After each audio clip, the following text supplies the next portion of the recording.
राम राम। आज फिर से एक राम राम। नए डिस्कशन के लेकर के यहाँ पे हम हाजिर हैं। और जैसा कि आपने देखा है, रोशन तुम्हारे साथ हर एक पॉडकास्ट में रहते हैं। आज हमारे इस डिस्कशन में विशाखा जी भी ज्वाइन कर रही हैं। तो पहले हम चाहेंगे कि वो अपना इंट्रोडक्शन खुद दें, उसके बाद हम अपना डिस्कशन टॉपिक स्टार्ट करें। मेरा नाम विशाखा है और मैं डीयू की छात्रा हूँ। और आज हम यूसीसी मतलब यूनिफॉर्म सिविल कोड के बारे में बात करने यहाँ आए हैं। तो go back to the host, शुरू कीजिए आप।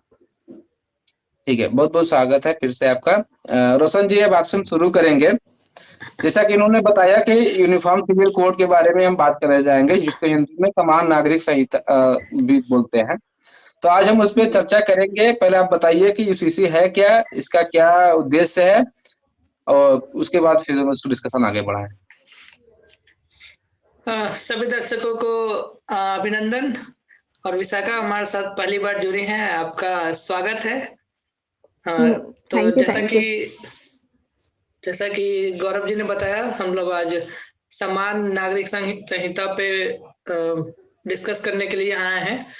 इसके उत्तराखंड सरकार ने अभी समान नागरिक संहिता लागू करने का फैसला लिया है, जो कि आजाद भारत में पहला ऐसा राज्य बनने वाला है जो यूनिफॉर्म सिविल कोड लागू करने वाला है। तो हम पहले ये जानने की कोशिश करेंगे कि आखिर यूनिफॉर्म सिविल कोड है क्या। तो जैसे कि हमें पता, दर्शकों को पता होगा या ना भी पता हो, तो आज जैसे कि बहुत सारे सिविल राइट्स होते हैं और सिविल क्षेत्र में बहुत अलग अलग धर्मों में उनका अलग अलग लॉज है। जैसे कि हिंदू में अलग लॉज, हाँ पर्सनल लॉज भी बोल सकते हैं इसको। हिंदू में अलग है, मुस्लिम में कुछ कुछ कानून वो शरिया का फॉलो करते हैं। उसके अलावा उनका मुस्लिम पर्सनल लॉ है, जो कि मुस्लिम पर्सनल लॉ 1925 के अकॉर्डिंग वो गाइड होते हैं, और हिंदू में सक्सेशन एक्ट 1956 से गाइड होते हैं। तो सिविल में जैसे कि हम देखते हैं, जैसे कि मैरिज रिलेटेड चीजें हो गई, एडॉप्शन से रिलेटेड चीजें हो गई, इनहेरिटेंस से रिलेटेड चीजें हो गई। तो इन पे लॉ में होमोजेनिटी नहीं है, मतलब हर धर्म अपने अकॉर्डिंग इसमें लॉज अलग अलग अपने धर्म के मतलब बिलीव्स के अकॉर्डिंग, फेथ के अकॉर्डिंग रखता है।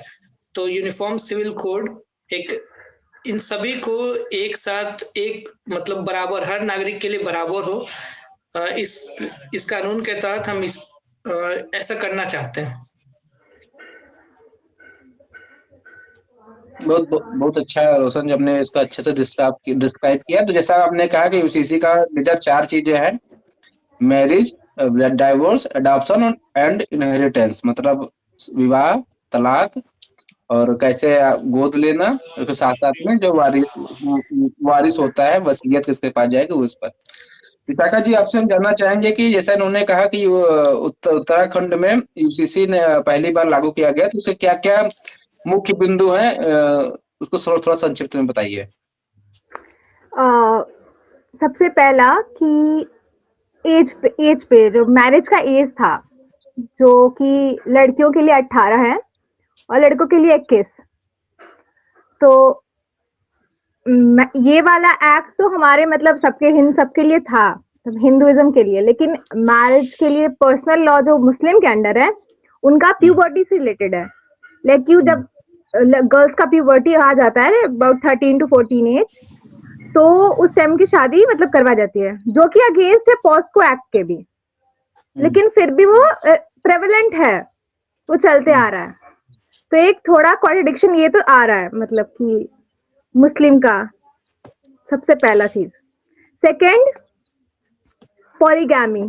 तब वो सेक्शन 4 के अंतर्गत लिखा हुआ है ये यूसीसी बिल में कि कोई भी या तो हस्बैंड या वाइफ शादी नहीं कर सकता अगर उसकी पत्नी जिंदा हो या पति जिंदा हो, कोई भी स्पाउस जिंदा हो, तब बिना तलाक के शादी नहीं हो सकती। जबकि मुस्लिम में ये है कि पॉलीगैमी मतलब 4 लोग तक है, मतलब वैलिड है उनके हिसाब से। तो ये कट हो गया। फिर तीसरी ये थी कि हाँ, जैसे विरासत की बात चल रही थी, तो ऐसा माना गया है कि जो मुस्लिम लोग हैं उसका 1/3 मतलब 1/3 जो है वो अपने पसंदीदा इंसान को दे सकता है, मतलब उनका जो विरासत है जो जिसको भी चाहते हैं वो दे सकता है, और जो बचा है वो मतलब कुरान के हिसाब से जिसको देना है मतलब वो चला जाता है। लेकिन इस एक्ट के अंतर्गत ये चेंज हुआ है कि जो 1/3 है वो मतलब कंडीशन नहीं है, आप पूरा भी दे सकते हो। और 3 क्लासेस में इसको डिवाइड किया गया है, मतलब इनहेरिटेंस कैसे देगा, तो फर्स्ट क्लास में हमारे मतलब बच्चे और पेरेंट्स आ गए, और विधवा मतलब अगर हस्बैंड मरा है तो उसके वाइफ को मिलेगा। फिर लाइक सेकंड में तो आपका मतलब वो भतीजा भतीजी जिस तरीके से ग्रैंड पेरेंट्स ऐसे, और थर्ड मतलब ऐसे ही कोई ऐसा क्लोज पर्सन अगर किसी के हैं तो ऐसे पास ऑन हो सकता है। मतलब मैंने जितना बारे में सुना है इतना मतलब मेरे को ज्ञान है तो मैं आपको बता रही हूँ। ठीक है, ये आपने सही कहा। और ये जैसा कि है आपने थोड़ा कंपेयर किया, जो कि क्योंकि अभी जो प्रिविलेंट है वो मुस्लिम पर्सनल लॉ ही प्रिविलेंट है जो अपने देश में है, क्योंकि हिंदू पर्सनल लॉ तो पहले ही हटा दिया गया था हिंदू मैरिज एक्ट के तहत। और क्रिश्चियनिटी में पहले से ऐसा कुछ है नहीं, जो कुरीतियां थी उसी में थी, उसी को कहीं ना कहीं ठीक किया गया। बट ऐसा नहीं है, यूसीसी जो है वो हर एक सेक्शन ऑफ सोसाइटी पे लागू होगा। और तो अभी रोशन आपसे हम जानना चाहेंगे कि हिंदूज में तो कोई ज्यादा इफेक्ट पड़ेगा नहीं, क्योंकि जैसे कि ऑलरेडी उनका तो नियम चल ही रहा है जो था। तो आप थोड़ा इस पे गौर बताएं कि हिंदूज पे क्या है, कौन कौन कवर किए जाते हैं, और उसका कैसे उन पे कोई असर नहीं पड़ेगा। तो जैसा कि आपने बताया हिंदूज पे इसका असर न पड़ने का एक कारण यह है कि हिंदू सक्सेशन एक्ट 1956 में आ चुका है, जो कि हिंदूज के अलावा जैन, सिख और बुद्धिज्म, ये मतलब ये चारों रिलीजन को एक साथ कंबाइन करके उसको कवर करता है। तो हमारे में तो ये कोडिफाइड लॉ पहले से है, लेकिन क्योंकि मुस्लिम्स में ये लॉ ज्यादा इम्प्लीमेंट हुआ नहीं है, उनका वो पर्सनल लगा ही नहीं लॉ था के ना अकॉर्डिंग उन ही। पर। हाँ, मैं आपको काटना चाहूंगा, उनपे वो हाँ बताइए। उनको एक्सेप्ट मतलब दिया ही नहीं गया था, वो अप्लीकेबल ही नहीं था उसके तहत। वो उनको पहले से बोला गया था कि वो पुराने नियम से ही चले, इसलिए वो अप्लीकेबल ही नहीं लगा हुआ है। तो जब एक्ट ही नहीं लगा है तो फॉलो करने की कोई बात ही नहीं आती है। ठीक है, कंटिन्यू करें आप। तो मैं आपका सवाल आप दोहरा सकते हैं, आप क्या पूछना चाह रहे थे इस सवाल में? मतलब हिंदूज पे इफेक्ट क्यों नहीं पड़ेगा, जिसका जो जो क्लाजेस है हिंदूज पे इफेक्ट क्यों नहीं पड़ेगा, यही मैं पूछना चाह रहा था। तो जैसे अगर आप कंपेयर करेंगे तो अगर हिंदू मैरिज एक्ट अगर देखें तो पॉलीगैमी पहले से ही नहीं है, अगर अब तलाक जब तक हो नहीं रहा है। इनहेरिटेंस का अगर क्लॉज देखें तो इनहेरिटेंस में पहले से या तो अगर कोई वसीयतनामा अपना बना रहा है तो अपने बच्चे को या किसी को दे सकता है, या फिर एक गिफ्ट जैसा प्रॉपर्टी करने का भी एक पहले से ही रूल रहता है, तो आप किसी को गिफ्ट भी कर सकते हैं। तो ये सारे लॉ जो इसमें लग रहे हैं, या मैरिज के रिगार्डिंग जो एज क्राइटेरिया है, तो वो पहले से ही हिंदू हिंदू एक्ट में तो पहले से ही है, तो वो सारे का ज्यादा प्रभाव हिंदू हिंदू कम्युनिटी पे नहीं पड़ेगा।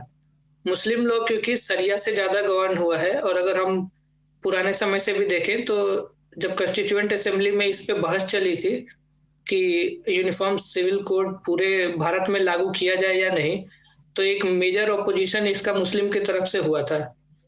क्योंकि और अगर पुराने समय से भी और भी अगर हम पीछे जाएं तो बहुत सारी कुरीतियां थी जो हिंदुइज्म में थी, उनका धीरे धीरे निवारण हुआ है। सती प्रथा हो ले लें या विडो रीमैरिज ले लें, लेकिन आप देख सकते हैं कि ट्रिपल तलाक जैसा मुद्दा 2017 तक जब तक कानून नहीं आया तब तक नहीं हटा था। तो यूसीसी में ये भी एक इंक्लूडेड रहेगा, क्योंकि आप डिवोर्स की बात इसमें रहेगी, तो उसके लिए भी एक कोडिफाइड लॉ रहेगा। तो ट्रिपल तलाक जैसा जो चीज था वो भी मतलब मॉडिफिकेशन का जरूरत, इसको मॉडिफिकेशन कहना चाहें या समाज सुधार का कहना चाहें, तो हिंदुइज्म वाले में थोड़ा कम इफेक्ट पड़ेगा इसका, मुस्लिम्स वाले में ज्यादा पड़ेगा। चलिए हम आपसे नेक्स्ट क्वेश्चन पूछेंगे कि कैसे इफेक्ट पड़ेगा मुस्लिम्स पे। विशाखा जी, आपसे प्रश्न ये है कि as a lady, as a महिला आप कैसे देखते हैं यूसीसी का? इसका ये लाना जरूरी था या जरूरी है? इसको आप अपने नजरिए से कैसे देखती हो? एज अ वुमेन, रिगार्डलेस, मैं कोई रिलीजन को नहीं बोल रही हूँ, एज अ हिंदू या मुस्लिम नहीं बता रही, तो मेन मेरे को यूसीसी में सबसे बड़ा जो पॉइंट है सिर्फ वुमेन का ही है। यहाँ वुमेन अपलिफ्टमेंट की ही बात है, मतलब क्योंकि एज ए हिंदू में तो फिर भी बहुत ज्यादा है, बहुत सारे राइट्स मिल रहे हैं वुमेन को, बट मुस्लिम का जो वो सबसे खराब चीज है वो बस वुमेन के लिए ही, मतलब उसी को बस नई प्रमोशन मिल रहा था। इस यूसीसी के कारण वुमेन को बहुत ज्यादा अपलिफ्टमेंट मिलेगा हर एक राइट में, मतलब शादी से मैरिज से लेकर अडॉप्शन, इनहेरिटेंस में भी अब उनको मिलेगा, जो कि पहले प्रेवलेंट नहीं था और बहुत टाइम से नहीं था। 1950 जब पंडित जवाहरलाल नेहरू हमारे सीएम, ये पीएम थे, तब बी आर अम्बेडकर ये यूसीसी लाना चाहते थे, उनके मन में था कि ये लाएं।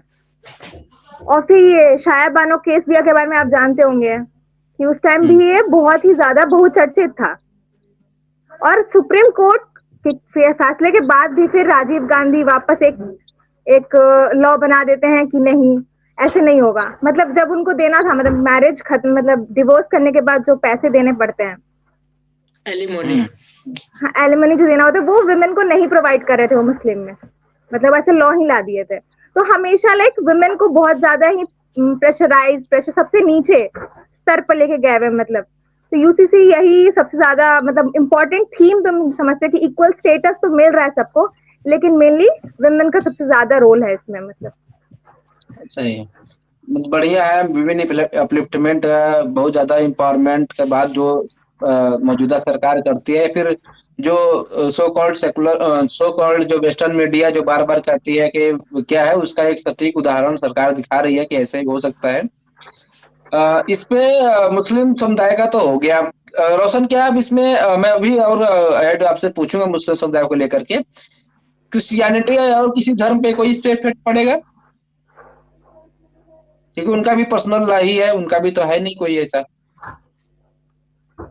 देखिए कोई भी रूल जब हम ला रहे हैं, तो अगर हम यूनिफॉर्मली पूरे सारे रिलीजन पे लग रहा है, तो एक यूनिफॉर्मिटी तो आ ही जाएगा सारे ही रिलीजन में।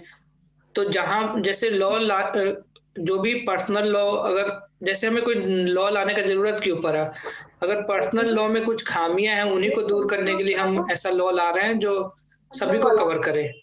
या जहां जो कमी जिस जहां जो है उसको दूर करने के लिए हम यूनिफॉर्म सिविल कोड ला रहे हैं। तो क्रिश्चियनिटी में अगर कोई दिक्कत है किसी चीज के रिगार्डिंग, ऐसा स्पेसिफिक मेरे जानकारी में ऐसा कुछ है नहीं, लेकिन अगर ऐसा कुछ है तो अगर एक ब्लैंकेट लॉ अगर हम बना रहे हैं तो सबके लिए एक समान है, तो सबको अपलिफ्टमेंट मिलेगा ही, और जिसका जो कमी रहेगा वो यहाँ दूर किया जा सकता है।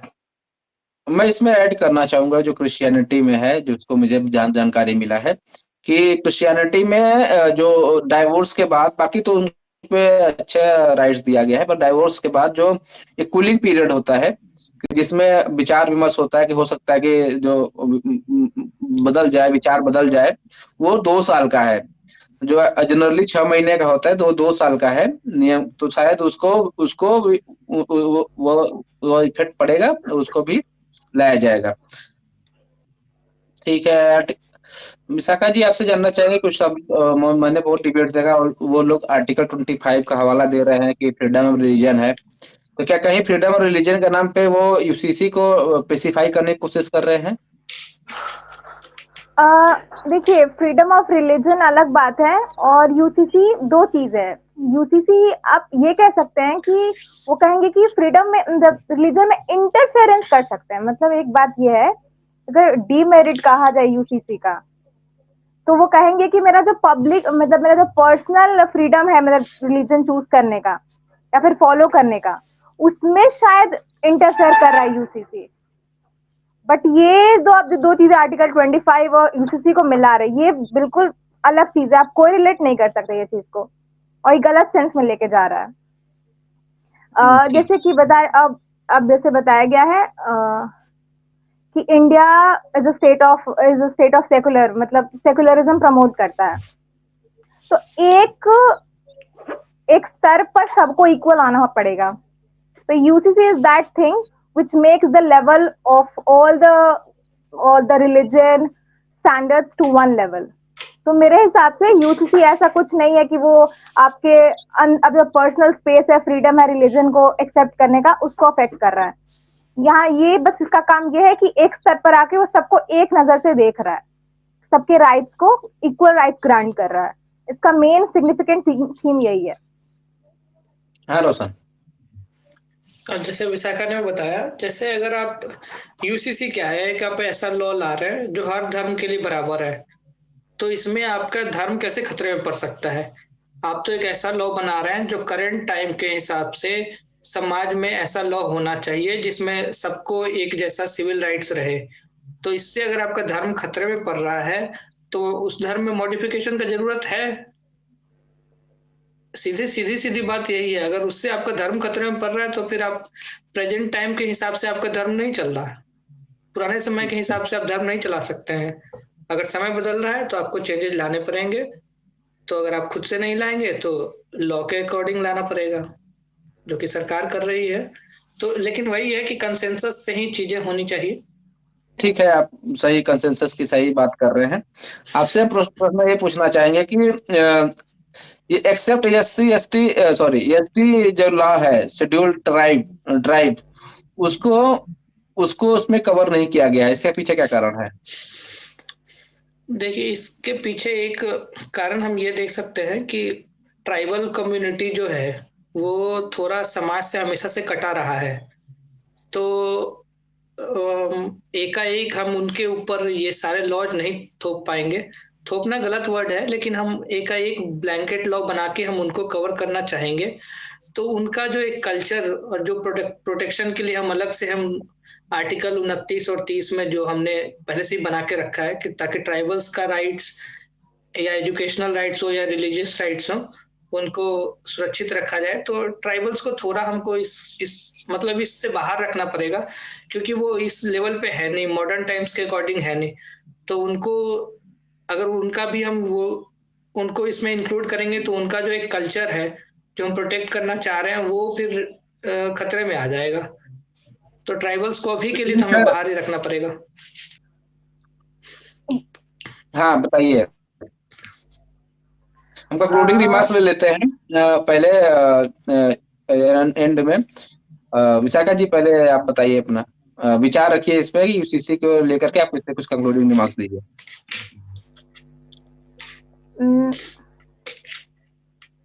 At the end of the discussion मैं इतना कहूंगी कि यूसीसी हमारे डीपीएससी में है, आप सब जानते होंगे, आर्टिकल 44 के अंतर्गत इसको बताया गया है।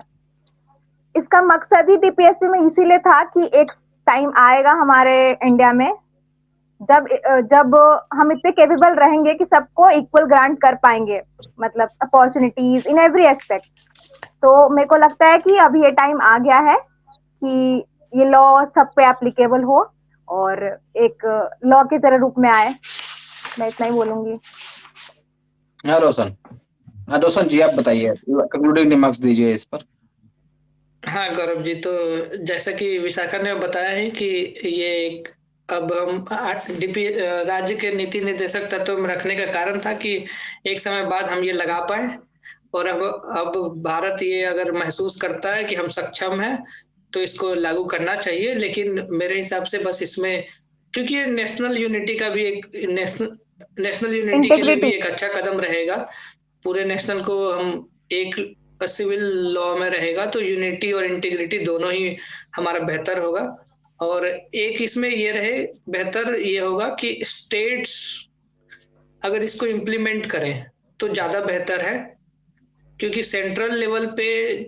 सेंटर पे कानून जो बन रहा है उसको इम्प्लीमेंट तो स्टेट में होना है।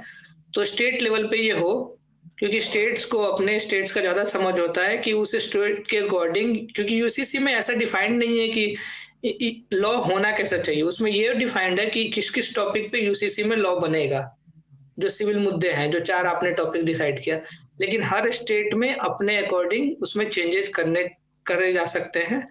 तो बस स्टेट इस पे इम्प्लीमेंट करे और कंसेंसस से हो, हर धर्म के लोगों से उनके मत जाने जाएं और उसके बाद एक लॉ बने और ये बनना चाहिए। ये मतलब देश का भले के लिए है, इसमें किसी धर्म के खतरे में पड़ने के लिए नहीं है ये। चलिए, उत्तराखंड एक बहुत बढ़िया स्टेप ले रहा है। पहला छोटा कदम, छोटा राज्य है, बहुत बड़ा कदम उठाया है। देखते हैं बड़े बड़े राज्य कब ये कदम उठाते हैं। ठीक है, आप वैसे दोनों का गोवा फिर में ये यूसीसी चल रहा है, मतलब बहुत पहले से ही गोवा में ये। 1867 से ही पोर्टुगीज हाँ, के रूल्स के वक्त से ही। बढ़िया, मतलब बहरहाल जो डिस्कशन से तो यही रहा कि सीसी बढ़िया कदम है। और irrespective of religious, community, society, इसका लोगों को सपोर्ट करना चाहिए। और उसको कहीं ऐसा कोई एक है नहीं, कोई यहाँ किसी के ऊपर कब्जा करने वाला है। ये सिर्फ एक है कि समान अधिकार मिलेगा। जो लोग वंचित रह गए उनको, वंचित लोग क्या रह गए, अगर पूरा पूरा देखा जाए तो महिलाएं ही रह गई हैं, एक चाहे जिस समाज की हो। हिंदू मैरिज एक्ट से बहुत पहले हो गया था, बट जैसे सक्सेशन एक्ट और भी ज्यादा हिंदू कोड वगैरह आया था पहले। और हिंदू कोड बिल। मुस्लिम और क्रिश्चियंस और सब जो सोसाइटीज है, पारसी, उन सबको भी फिर से इंक्लूड किया गया है। तो बहुत बहुत धन्यवाद आप दोनों का। राम राम।